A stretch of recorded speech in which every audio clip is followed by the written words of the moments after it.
Bonjour à toutes et à tous.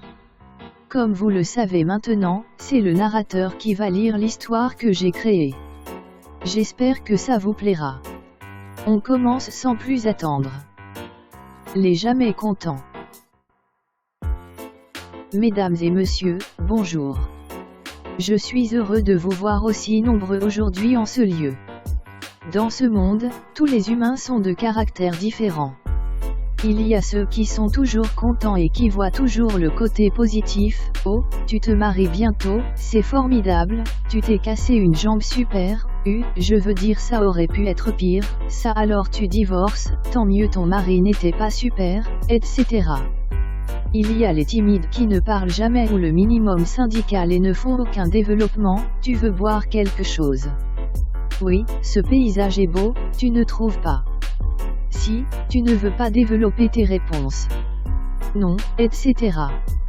Il y a les bavards qui ne parlent pour ne rien dire. Je ne donne pas d'exemple, car moi, je ne parle jamais pour ne rien dire.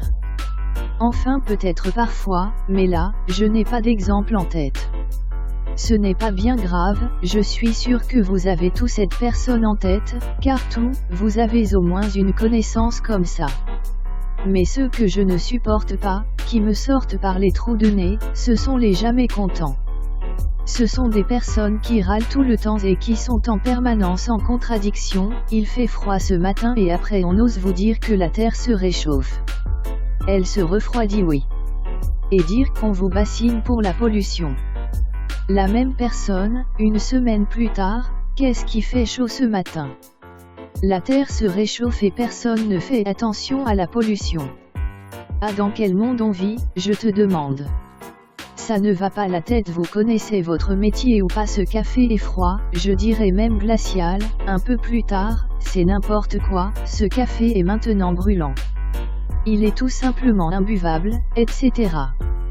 Peut-être que certains d'entre vous se reconnaîtront dans ces descriptifs. Voilà, j'ai fini.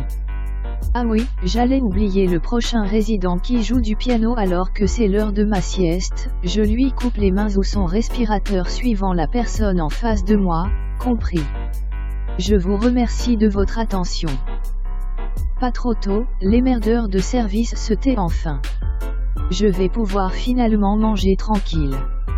S'il y avait un concours de la connerie, il en sortirait grand vainqueur. Je suis en maison de retraite pour me reposer, pas pour supporter les râleurs. Le personnel soignant lui donne enfin des calmants pour qu'il se taise, enfin, je crois. Cela aussi, il ne faut pas être pressé. Mais dans quel monde vivons-nous franchement, jamais tranquille. Et s'il croit que ces menaces me font peur, je jouerai du piano plus fort et plus longtemps rien que pour l'émerder, na.